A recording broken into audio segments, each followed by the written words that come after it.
Assalamualaikum warahmatullahi wabarakatuh. Halo semuanya. Di video kali ini saya akan membahas tentang green chemistry atau kimia hijau, serta kaitannya dengan kerusakan lingkungan di sekitar kita dan pemanasan global. Kita akan membahas 12 prinsip kimia hijau. Green chemistry atau kimia hijau adalah konsep dalam ilmu kimia yang bertujuan untuk mengurangi atau bahkan menghilangkan penggunaan dan produksi zat berbahaya bagi lingkungan. Konsep ini mulai berkembang karena banyak aktivitas manusia, terutama industri, yang menghasilkan limbah berbahaya dan mencemari lingkungan.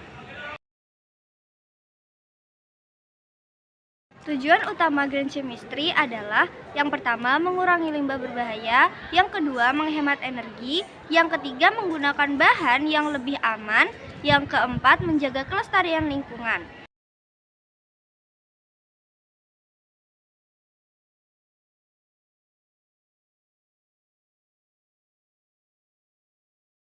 Inilah 3 contoh kerusakan alam dan hubungannya dengan pemanasan global.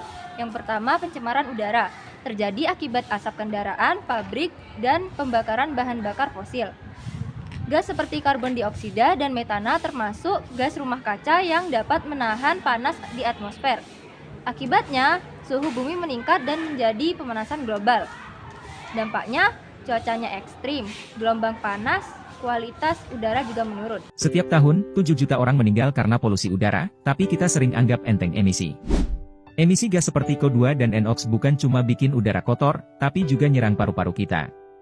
Di Jakarta, kualitas udara sering masuk kategori tidak sehat. Industri tambang dan pabrik penyumbang besar emisi.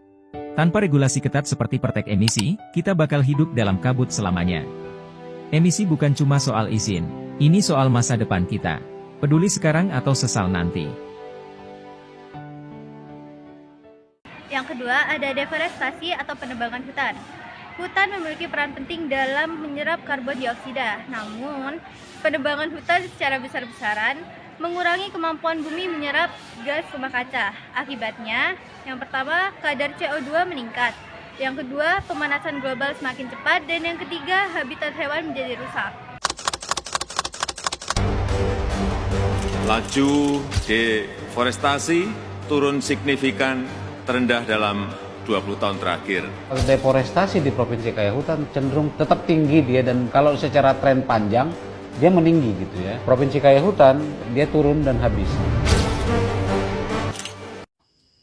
Cegah deforestasi untuk Indonesia lestari. Halo, perkenalkan namaku Kelmi Bransyah, NIM 24534402 KT 10639. Nah, kalian tahu nggak apa itu deforestasi? Jadi, deforestasi sendiri itu adalah pengalihan lahan yang semula hutan menjadi tak berhutan. Hal itu merupakan salah satu tantangan lingkungan yang paling mendesak di era modern dan membahayakan keseimbangan ekosistem global. Hal itu menyebabkan hilangnya keanekaragaman hayati. Dengan setiap hektar lahan yang dibuka, banyak sekali spesies yang berada di ambang kepunahan. Habitat mereka hancur dan kelangsungan hidup mereka terancam. Halo, perkenalkan nama saya Jadid Christopher Widodo dengan NIM 24535582 KT 10673. Jadi di sini saya akan menjelaskan tentang penyebab dari deforestasi. Nah, penyebab deforestasi itu disebabkan oleh 2 faktor, yaitu faktor alam dan faktor manusia. Contoh-contoh dari penyebab deforestasi itu, yang pertama ada pertanian, lalu yang kedua ada pertambangan, yang ketiga ada kebakaran hutan, yang keempat ada penebangan hutan, dan yang kelima ada pembangunan infrastruktur. Perkenalkan, nama saya Melandri Abdul Ghani dengan NIM 24542553 KT 10883. Di sini saya akan menjelaskan tentang dampak dari deforestasi. Yang pertama, hilangnya keanekaragaman hayati. Deforestasi mengakibatkan rusaknya habitat spesies tumbuhan dan hewan yang tak terhitung jumlahnya, sehingga menyebabkan hilangnya keanekaragaman hayati. Yang kedua, perubahan iklim. Hutan berperan sebagai penyerap karbon dioksida dari atmosfer dan membantu mengatur iklim global. Yang ketiga, hilangnya pengetahuan dan budaya adat. deforestasi seringkali berdampak pada masyarakat adat dan komunitas lokal yang bergantung pada hutan untuk mata pencaharian, praktik budaya, dan pengetahuan. Yang keempat, meningkatnya resiko bencana alam. Hutan berperan penting dalam menstabilkan alam dan memitigasi dampak bencana alam seperti banjir, tanah longsor, dan kekeringan. Yang ketiga, pencemaran plastik.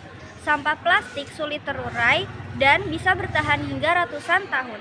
Selain mencemari tanah dan laut, plastik juga bisa menghasilkan zat berbahaya saat dibakar, yang ikut memperparah pencemaran udara dan pemanasan global. Dampaknya, yang pertama, ekosistem akan rusak, yang kedua, hewan laut terancam, dan yang ketiga, lingkungan akan tercemar. Sampah plastik yang paling serius mendapatkan perhatian. Ya benar, sampah plastik ini terus meningkat setiap tahunnya. Diharapkan pemerintah bisa menemukan solusi untuk mengurangi produksi sampah. Dibarengi dengan pengelolaan sampah yang bertanggung jawab sehingga plastik berakhir. Kondisi laut Indonesia kini berada dalam situasi kurang beruntung. Beberapa titik sudah jadi tempat pembuangan. Dengan sebuah langkah sederhana, kita dapat menciptakan perubahan besar dalam kesehatan lingkungan kita. Melindungi lingkungan bukanlah tanggung jawab satu orang, tetapi sebuah tanggung jawab bersama. Dengan menjaga kebersihan lingkungan, kita juga menjaga kesehatan diri sendiri dan orang-orang terdekat kita. Setiap tindakan kecil memiliki dampak yang besar. Memulai dari lingkungan sekitar kita dapat menciptakan perubahan yang positif bagi generasi masa depan.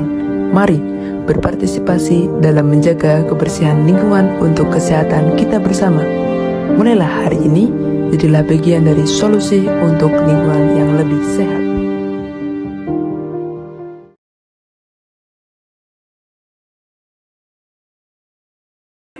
Berikut adalah solusi 12 prinsip kimia hijau.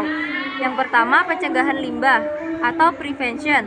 Kurangi penggunaan plastik sekali pakai. Contohnya gunakan tas kain dan botol minum isi ulang.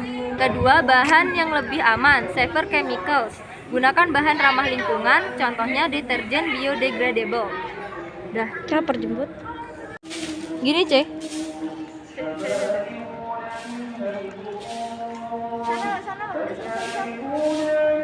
Bagus kok di sini. Oh, di masih gitu. Mana dah? 34. Oh ya ini. Oh ya ini.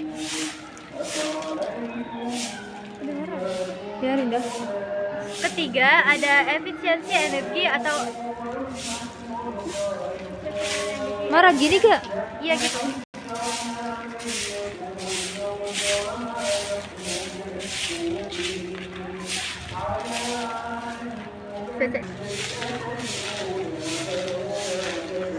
Yang ketiga ada efisiensi energi atau energi efisiensi, yaitu kurangi penggunaan energi berlebih.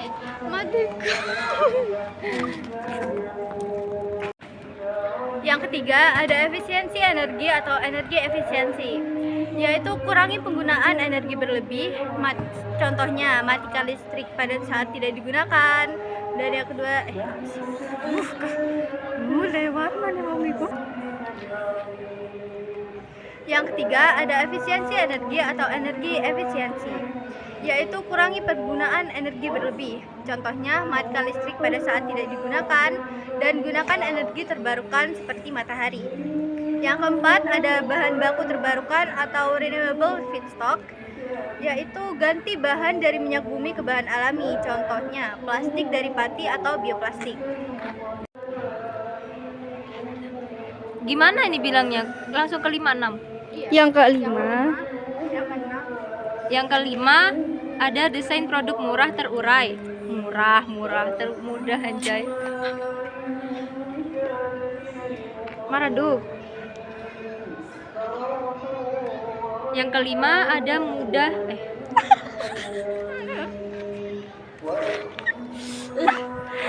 Ayolah. Yang kelima ada produk mudah terurai, design for aku baca dulu dah. Zardos sintesis kurangi penggunaan bahan kimia industri.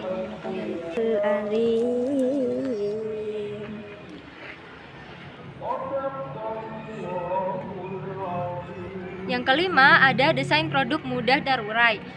Design for degradation. Produk harus mudah terurai di alam, contohnya kemasan degradable. Yang keenam, mengurangi emisi.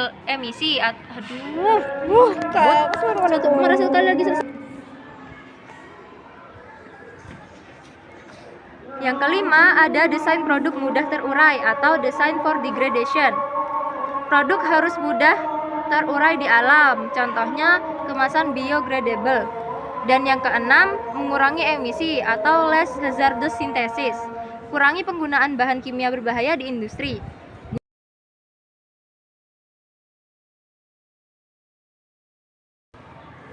Jadi, kesimpulan dari materi yang sudah kita sampaikan yaitu kerusakan lingkungan seperti polusi, deforestasi, dan sampah plastik memperparah pemanasan global. Dengan menerapkan prinsip kimia hijau, kita bisa mengurangi dampak tersebut dan menjaga bumi tetap lestari.